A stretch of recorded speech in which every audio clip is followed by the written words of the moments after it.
आदरणीय साथियों, आप सभी को सादर नमस्कार।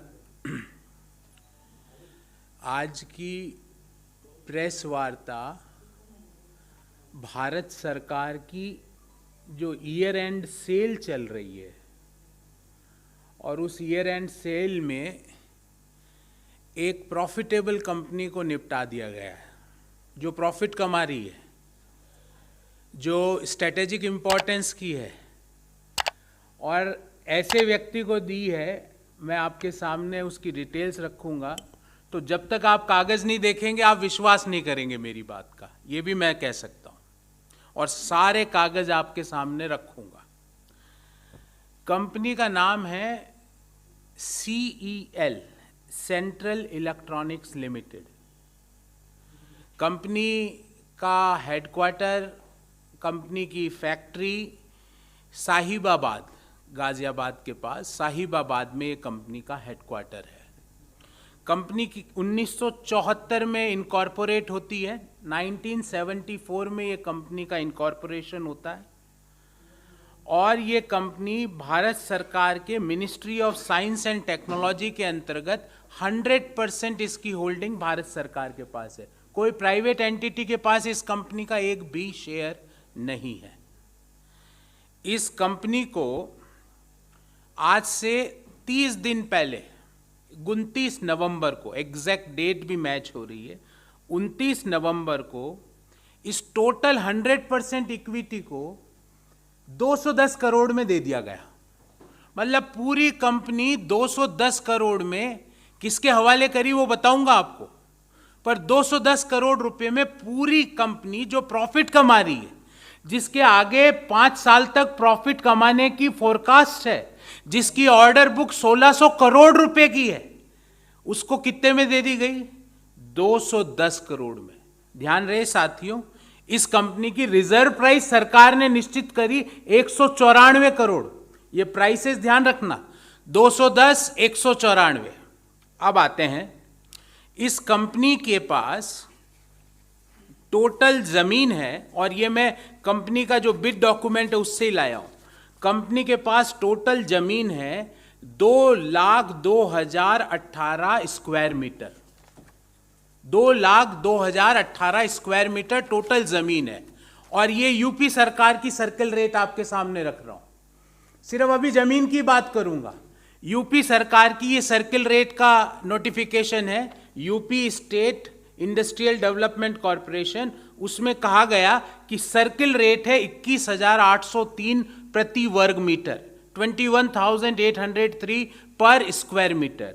जमीन थी 2,02,018 स्क्वायर मीटर और सर्किल रेट 21,803। सिर्फ सर्किल रेट मान रहा हूं, उसके ऊपर कोई प्रीमियम नहीं। मतलब सिर्फ जमीन इस कंपनी की हो गई 440 करोड़ रुपए की, और कंपनी कितने में निपटाई? 210।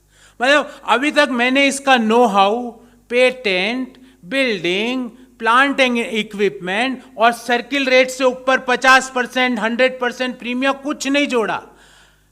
कंपनी की जो जमीन की सर्किल रेट है उसके 44%, 44% of CEL land value is the final offer price of CEL।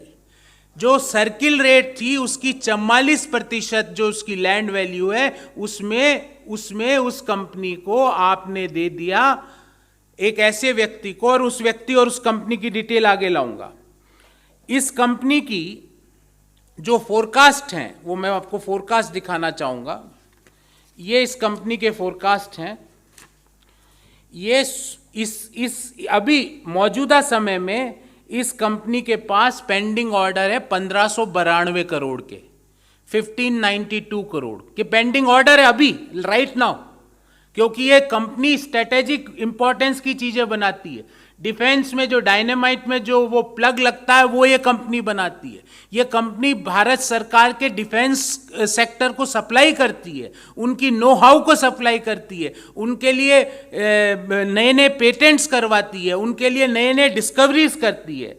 उस कंपनी के पास 1592 करोड़ का ऑर्डर बुक है, और जो पिछली ग्रॉस प्रॉफिट है उसके अनुसार इस 1592 में 730 करोड़ रुपए आपको ग्रॉस प्रॉफिट होगा। ये मैं नहीं कह रहा हूं, ये उसी की कंपनी की डिटेल्स कह रही है। उसको आपने कितने में दे दी? 210 करोड़ में। अब देखिए किसको दी, ये बात महत्वपूर्ण है। एक ऐसी कंपनी को दी जिसका नाम है Nandal finance and leasing private limited. अब इस नंदल की कहानी सुनिए। इसके पास फाइनेंशियल ईयर 2020 में 10 से कम एम्प्लॉय थे, लेस देन 10 एम्प्लॉयज। बात यहीं खत्म नहीं हुई। इसके पास इसकी 99.96% इस कंपनी की, नंदल लीजिंग एंड फाइनेंस की 99.96% इक्विटी एक इंटीरियर डेकोरेटिव और फर्नीचर कंपनी के पास है। आपने एक ऐसी कंपनी जिसकी 99.96% इक्विटी फर्नीचर और इंटीरियर्स के पास है, उसको आपने स्ट्रेटेजिक इंपॉर्टेंस की कंपनी दे दी। उस कंपनी का यही नहीं रुका, और ये बड़ा चौंकाने वाला तथ्य आपके सामने रख रहा हूं। ये है नंदल फाइनेंस और NCLAT, national company law appellate tribunal में इस नंदल फाइनेंस का लिक्विडेशन का केस पेंडिंग है। इससे ज्यादा हैरत अंगेज कारनामे क्या हो सकते हैं कि जिस कंपनी के लिक्विडेशन का केस रजिस्ट्रार ऑफ कंपनी उसको PMLA का दोषी मान के उसको लिक्विडेशन का केस चला रही है, उस कंपनी को आपने भारत सरकार की कंपनी जिसकी लैंड की जो अगर सर्किल रेट है उसके 44% 210 करोड़ रुपए में दे दी। क्यों भाई? ये नंदल से आपका ऐसा क्या रिश्ता है? जिस कंपनी के पास कोई अनुभव नहीं है, 10 से कम एम्प्लॉयज है, ये डिटेल मैं आपको दे रहा हूं यहां से, इसकी जो बैलेंस शीट है उससे मैं पढ़ के सुनाता हूं। There is less than 10 employees and none of them have rendered 5 years of continuous service. ये मैं नहीं कह रहा, ये डिटेल यहां लिखी हुई है। ये नंदल फाइनेंस की हकीकत है फॉर फाइनेंशियल ईयर 1920 कि एक भी आदमी उसका ऐसा नहीं है एम्प्लॉय जिसने 5 साल नौकरी करी। और इसी कंपनी को आगे अगर हम बढ़ाएं तो इस कंपनी का नंदल फाइनेंस का 99.96% इक्विटी है एक फर्नीचर कंपनी के पास। उसको आपने कौन सी कंपनी दी? जो डिफेंस के लिए नो हाउ है, जो इक्विपमेंट बनाती है, जो इलेक्ट्रॉनिक्स की कंपनी है, जो एक प्रॉफिट मेकिंग कंपनी है, जिसने मौजूदा वित्तीय वर्ष में प्रॉफिट कमाया, जिसके पास 1592 करोड़ की ऑर्डर बुक है, उसको आपने 210 करोड़ में इस नंदल को दे दी। अभी यहां कहानी खत्म नहीं हुई है, अभी तो एक और इसमें इश्यू है। ये जो इसकी बिडिंग हुई इस CEL को बेचने की, तो 2 लोगों ने बिड करी। हम और आप भारत सरकार में अगर ये पेन भी खरीदना होता है तो मिनिमम 3 बिड की आवश्यकता होती है। 2 लोगों ने बिड करी और वो दोनों भी मिले हुए। एक दूसरे सज्जन ने बिड करी, उनका नाम है,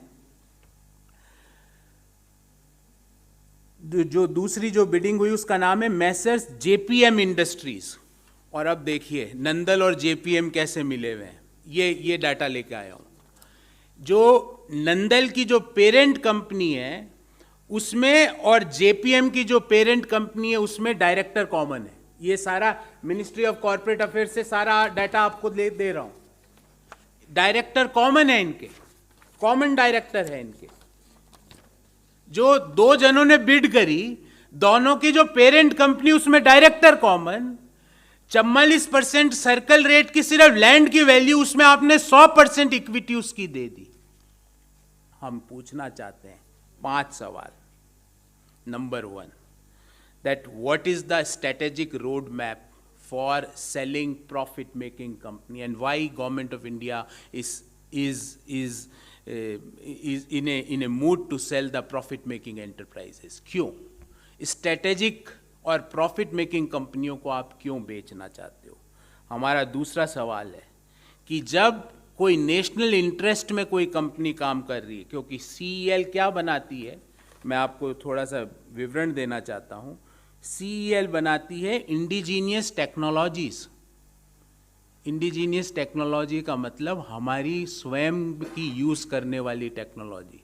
एक तरफ तो हम वोकल फॉर लोकल पे बात करते हैं, एक तरफ तो हम ये कहते हैं कि हम हमारे इन्वेंशंस खुद चालू रखे हैं। एक कंपनी जो एक कर रही है 1974 से, जिसका प्रॉफिट है, उसको आपने एक फर्नीचर वाली कंपनी को ले दिया। उस कंपनी की 44% लैंड वैल्यू पे टोटल कंपनी आपने दे दी। दो बिडर थे और दोनों इंटर रिलेटेड है, फिर भी आप चुप रहे। उस कंपनी को आपने उस नंदल फाइनेंस एंड लीजिंग को दे दिया, जिसका एनसीएलएटी में केस पेंडिंग है आज भी। ये जो डॉक्यूमेंट है, ये आज सुबह का ही मैंने एनसीएलएटी की वेबसाइट से लिया है, ये वाला डॉक्यूमेंट। ये आज का है, ये आज केस पेंडिंग है। तो हमारा तीसरा सवाल इस संदर्भ में ये है कि जो सीईएल जिसकी वैल्यूएशन कंजर्वेटिव बेसिस से 1300 से 1600 करोड़ रुपए होनी चाहिए थी, वो आपने 210 करोड़ में क्यों दे दी? क्यों आपने रिजर्व प्राइस को मात्र 194 करोड़, क्यों आपने रिजर्व प्राइस को मात्र 194 करोड़ रखा? हमारा ये तीसरा सवाल। हमारा चौथा सवाल है कि आपने इंटरकनेक्शन बिटवीन बिडर्स का इवैल्यूएशन क्यों नहीं किया? जब दो ही बिडर आए और दोनों इंटरकनेक्टेड थे और आपने कंपनी बेच दी। और अंत में हम ये पूछना चाहते हैं कि why a profit making strategic PSU is hand over to a company which is having less than 10 employees, जिसके 10 से कम एम्प्लॉइज है, उसको आपने स्ट्रेटेजिक प्रॉफिट मेकिंग पीएसयू दे दी। जिसका केस एनसीएलएटी में पेंडिंग चल रहा है, उसको स्ट्रेटेजिक पीएसयू दे दी। जिसकी वैल्यूएशन एक कंजर्वेटिव हिसाब से भी अगर देखें तो 1300 से 1600 करोड़ रुपया होनी चाहिए थी। आपने रिजर्व प्राइस 194 करोड़ क्यों रखी? ये क्या हो रहा है? आप देश नहीं बिकने देंगे, ये क्या हो रहा है? 1300 से 1600 करोड़ वैल्यूएशन की कंपनी को 194 करोड़ पहले रिजर्व प्राइस रखी जाती है, फिर 210 करोड़ में उस कंपनी को ऐसे फर्म को दे दी जाती है जो कि फर्नीचर बनाती है, जिसमें 10 से कम एम्प्लॉइज हैं। और ये जो हमारी जो सीईएल है, ये बनाती है इंडिजीनियस नो हाउ। ये कहाँ यूज होता है?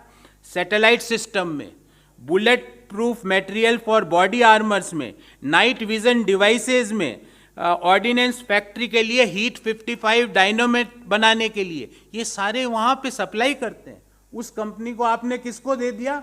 नंदल फाइनेंस एंड लीजिंग को, जो 10 से कम है। ये नंदल से क्या रिश्ता है? ये नंदल, अचानक से नंदल को इलेक्ट्रॉनिक्स में रुचि कैसे हो गई? जो नंदल एनसीएलएटी में जिसका केस पेंडिंग चल रहा है वाइंडिंग अप के लिए, वो इलेक्ट्रॉनिक्स में घुस गई। जिस कंपनी का सिर्फ लैंड की वैल्यू का 44% पे आपने पूरी कंपनी दे दी, और लैंड भी सिर्फ circle rate, market value will be double of circle rate.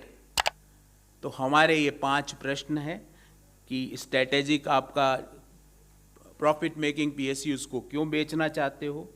दूसरा, जो कंपनी का वैल्यूएशन 1300 से 1600 करोड़ रुपया था, उसको आपने 194 करोड़ आपने रिजर्व प्राइस क्यों रखी? आपने इंटरकनेक्शन बिटवीन द बिडर्स को इवैल्यूएट क्यों नहीं किया? 2 बिड पर ही आगे क्यों बढ़ गए? ऐसा क्या रिश्ता है? और ऐसी कंपनी जिसका कोई एक्सपीरियंस नहीं है इलेक्ट्रॉनिक्स में, जो फर्नीचर कंपनी जिसका 99% इक्विटी होल्ड कर रही है, उसको आपने सेंट्रल इलेक्ट्रॉनिक्स लिमिटेड जो डिफेंस को सप्लाई करता है, उसको आपने उस कंपनी को क्यों बेच दिया? ये रिश्ता क्या कहलाता है? ये ऐसी आपकी क्या उनसे दोस्ती है? हम ये पूछना चाहते हैं। 3 दिन बचे हैं माननीय प्रधानमंत्री जी साल खत्म होने में। हम चाहते हैं कि ये देश के हमारे पुरखों के खून पसीने की मेहनत को ये नंदल और कमंडल और ये इस तरह की कंपनियों को ना बेचें। ये कंपनियां बरसों की मेहनत के बाद देश के लोगों ने बनाई हैं। इनको प्रॉफिट मेकिंग है तो बेचने की ज़रूरत क्या है? जिस कंपनी के पास 1592 करोड़ की ऑर्डर बुक है, उसको बेचने की ज़रूरत क्या है? जिस कंपनी की हजारों एकड़, हजारों वर्ग मीटर की ज़मीन है, उसको आपने ज़मीन का मुआवजा भी नहीं लिया। और ध्यान रहे साथियों, एक लास्ट पॉइंट बताना चाहूँगा कि ये जो ज़मीन है, ये उत्तर प्रदेश के किसानों की ज़मीन है, और उत्तर प्रदेश के सरकार ने वादा किया था उन किसानों को, जब ये ज़मीन सीईएल के लिए ली थी, कि आपको हम नौकरी देंगे। आज तक वो नहीं दिया गया। उनकी ज़मीन ले ली आपने, और जमीन अपने दोस्तों के हवाले कर दी, और उनको अभी तक जो एम्प्लॉयमेंट का उनसे प्रॉमिस किया गया था वो तक नहीं हुआ। और एक लास्ट तथ्य बताऊंगा, फिर आपके सवाल लूंगा कि ये जो दोनों बिडर आए ना, इनकी बिड भी ज्यादा अंतर नहीं है इनका। एक का 210 करोड़ है जिसको ये कंपनी जिसके हवाले कर दी गई, और दूसरा है जेपीएम इंडस्ट्री, उसका 190 करोड़ है और रिजर्व प्राइस है 194 करोड़। अब इससे ज्यादा क्या, 194 रिजर्व प्राइस, 210 में कंपनी दे दी गई, जो दूसरा बिडर है उसका 190 करोड़ बिड है। इससे ज्यादा क्या साक्ष्य चाहिए, इससे ज्यादा किस तरह से सेल हो रही है, इस सेल को रोका जाए। ये बरसों के लोगों की कमाई है, इसको अपने दोस्तों के हवाले करना बंद किया जाए। मैं आपके प्रश्नों के लिए तैयार हूं।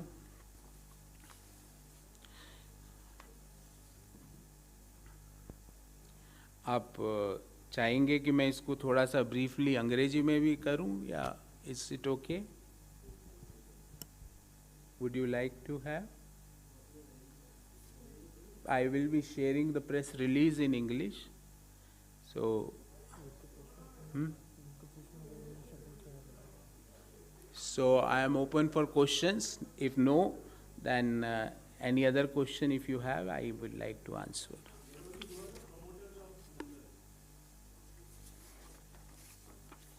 बता देता हूँ।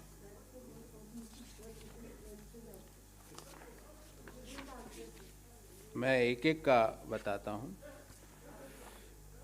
नंदल फाइनेंस में प्रदीप कुमार गुप्ता, यतेंद्र कुमार गुप्ता, प्रशांत गुप्ता और सुरभि बंसल।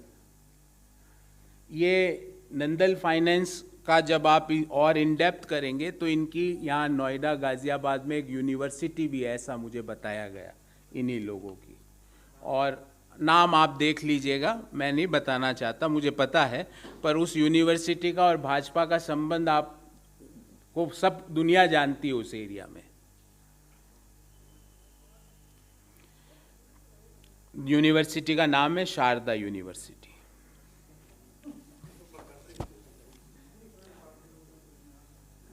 और ये नंदल और जेपीएम की जो पेरेंट कंपनी है, जो दो बिडर थे उनके डायरेक्टर भी एक ही है। और भारत सरकार आराम से 210 करोड़ दो, ये ले जाओ कंपनी, जिसकी लैंड की सर्किल रेट का वैल्यूएशन 450 करोड़ के आसपास है। क्यों? लॉस मेकिंग पीएसयूज तो सुना था, पर प्रॉफिट मेकिंग, और वो भी स्ट्रेटेजिक, ये कंपनी क्या बनाती जो मैंने आपको बताया, और ये महत्वपूर्ण है। मैं आपको रिपीट करता हूं, जो मिसाइल के ऊपर वो एक रॉकेट सा लगता है ना, ट्राइंगल सा, एक हर मिसाइल पे, वो ये कंपनी बनाती है, जिसको कहते हैं सीकर मिसाइल। फिर laser based perimeter intruder detection system, ये भी डिफेंस को सप्लाई होता है, जिसको पिड्स कहते हैं। फिर डाइलेक्ट्रिक सबस्ट्रेट्स, फिर सीजो इलेक्ट्रिक जनरेटर फ्यूज, ये जो हैंड वो बम होते हैं जिसको मुंह से वो ग्रेनाइट, उसका जो डिफ्यूज़र होता है, इलेक्ट्रिक जनरेटर फ्यूज, वो ये कंपनी बनाती है, भारत सरकार की। और इसके पास 1592 के करोड़ के ऑर्डर हैं। प्रॉफिट दिखाया इस साल उसको 210 करोड़ में। अब आप ये बताइए, रिजर्व प्राइस से एक गया 5 करोड़ पीछे, एक गया 5 करोड़ आगे, दोनों इंटर रिलेटेड, दे दो कंपनी। ये इसको मैंने तो आज तक दुकानदारों को भी, ईयर एंड सेल भी होती है, हम लोग कभी जाते हैं कि भाई ईयर एंड सेल चल रही है, शर्ट खरीद ले, पर दुकानदार भी इस तरह की सेल नहीं करते कि 100 रुपए की चीज 44 रुपए में निपटा दे, जिसमें 100 रुपये तो सिर्फ लैंड की वैल्यू है, एक्चुअल वैल्यूएशन तो 1300 से 1600 करोड़ के बीच है, उसको आपने 210 करोड़ में दे दिया। जी, और कोई प्रश्न?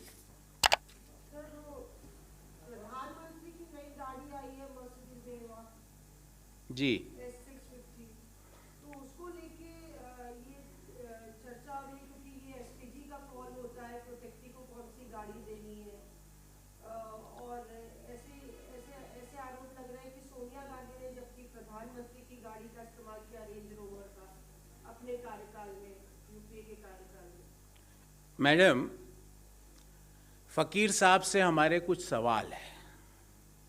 फकीर साहब, 2014 में जब आपने प्रधानमंत्री पद को सुशोभित किया, तब आप चल रहे थे महिंद्रा स्कॉर्पियो में। 2015 में आप आगे BMW 7 सीरीज पे, 2017 में आगे टोयोटा लैंड क्रूजर पे, 2019 में फकीर साहब आगे जैगवार रेंज रोवर वोग में, और 2021 में मर्सिडीज मेबैक।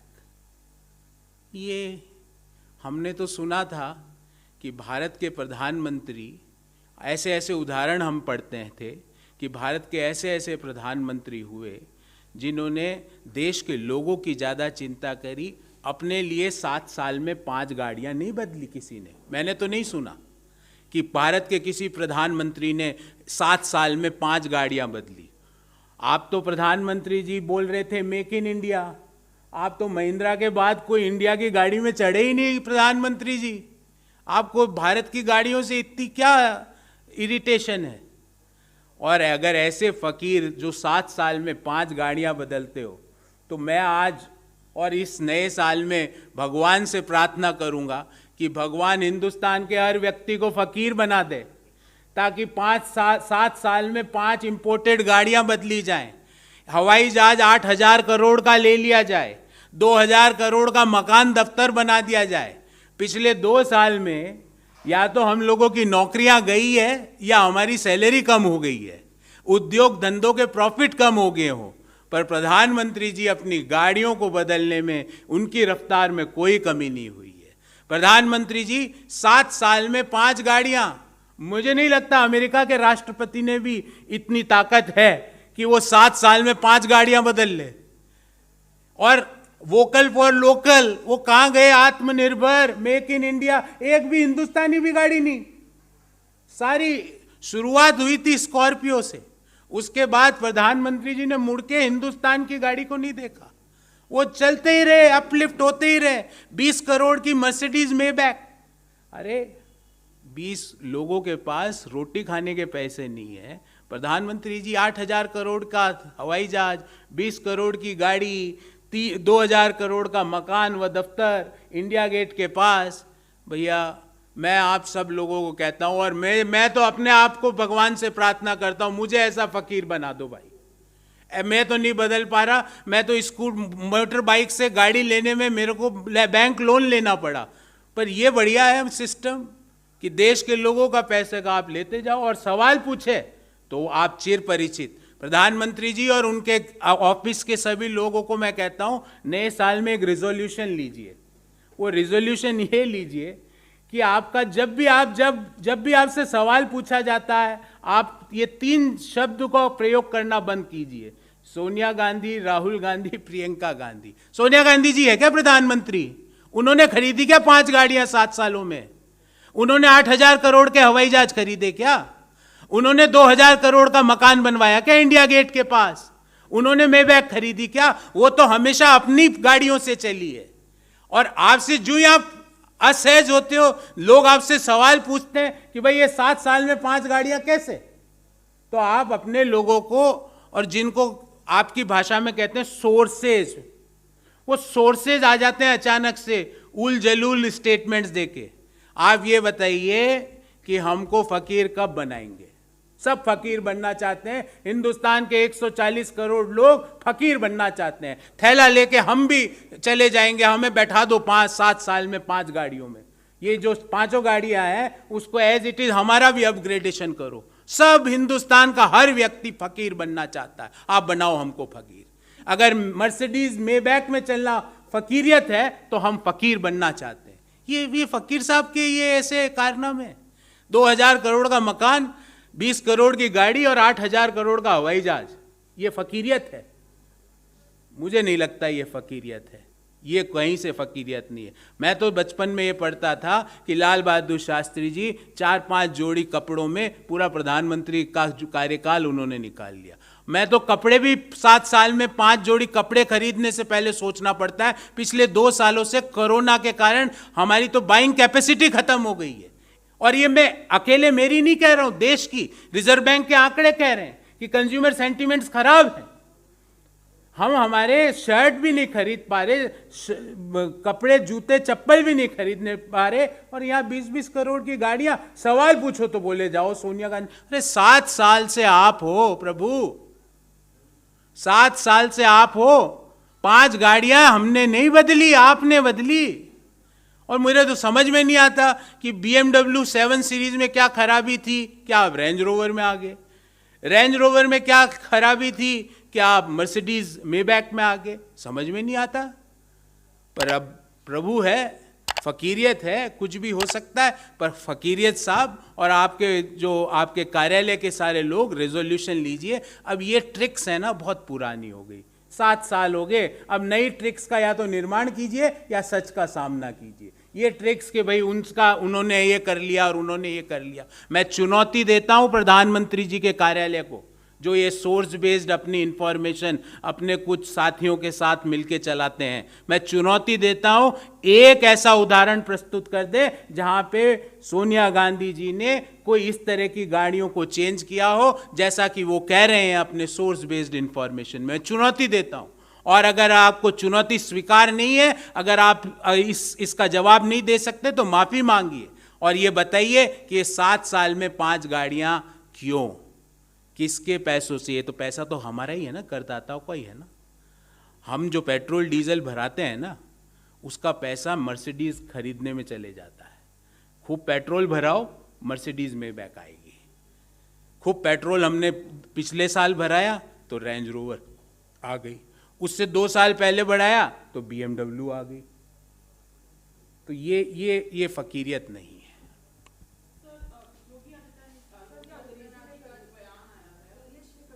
एक minute ma'am, I can complete this in English and then come to your question.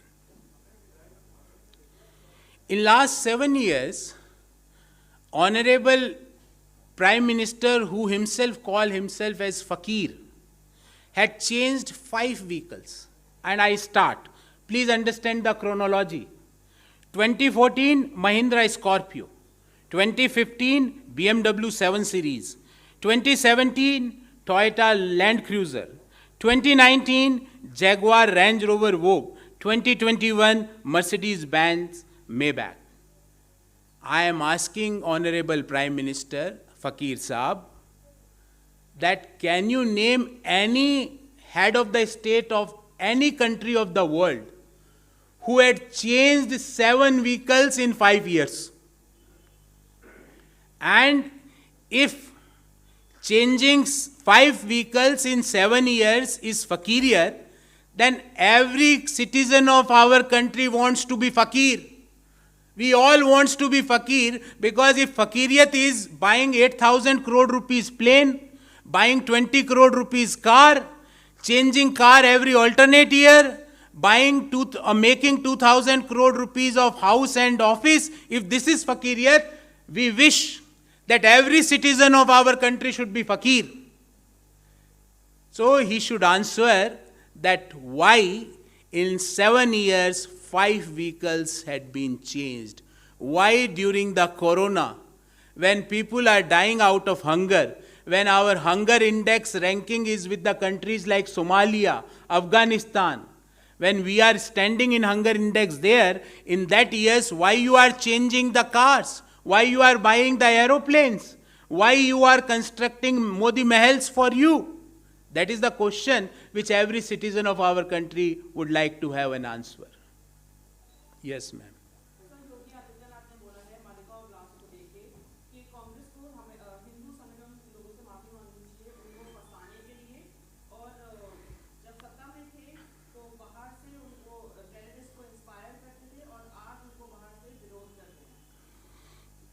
देखिए, मैंने कई बार उनसे एक सवाल पूछा है और आपके माध्यम से उन्होंने जरूर सुना होगा।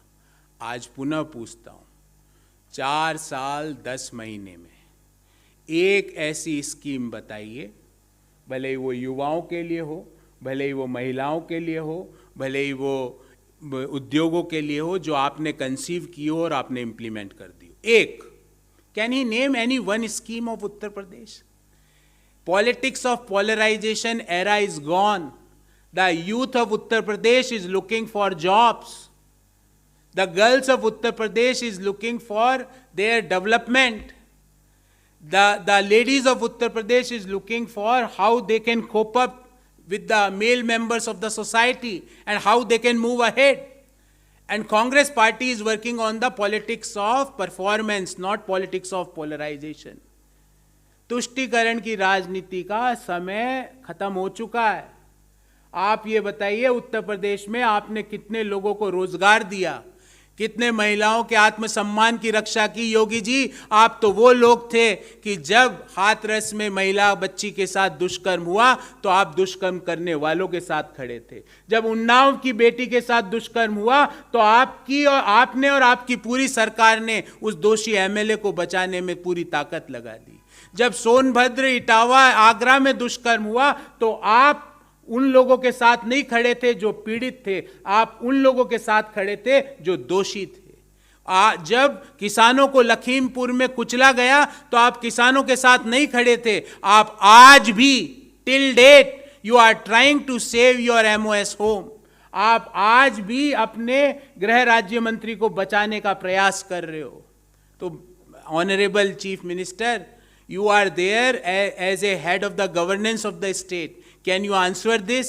And coming to your question on dharma, I challenge, and I today again, once again, I challenge that maybe in this year or maybe in next year, whenever you find time, wherever you invite me, I will come. Let us have a discussion on Hindu dharma and Hindutva. Your ideology is Hindutva ideology. That is not Hindu dharma's ideology. आप हिंदुत्व की ideology से भरपूर हो. आपके लिए दूसरे लोगों के प्रति आपके मन में नफरत, आपके मन में घृणा, द्वेष है, प्यार नहीं है. आपके मन में सबका विकास नहीं है, आपके मन में सबका विनाश है. आप डिबेट कीजिए, डिस्कशन कीजिए अपने पॉलिसीज के ऊपर. बार बार आप उन्हीं मुद्दों पे आते हो. अभी थोड़े दिन बाद, पिछली बार हनुमान जी की जातियां बताई थी, इस बार शंकर भगवान की बताएंगे. आप नोट कर लेना. मैं आपको पहले बता रहा हूं क्योंकि मैं इनकी इंपेरिकल डेटा से रिसर्च करके आया हूं. क्योंकि ये एक बार इस हनुमान जी की, राम जी की तरफ जाते हैं, दूसरी तरफ कृष्ण भगवान, तीसरी तरफ शंकर भगवान की तरफ जाते हैं. तो अब ये इस बार प्रभु शंकर की जातियां बताते घूमेंगे. जिस तरह हनुमान जी की 5 जातियां बताई थी इन्होंने. कभी बोले जाट है, कभी बोले आदिवासी है, कभी बोले ब्राह्मण है, कभी बोले दलित है. तो इस बार ये भगवान शंकर की जात, और जो भगवान की जातियां बताने का पाप करता है ना, उसको भगवान दंड देते हैं.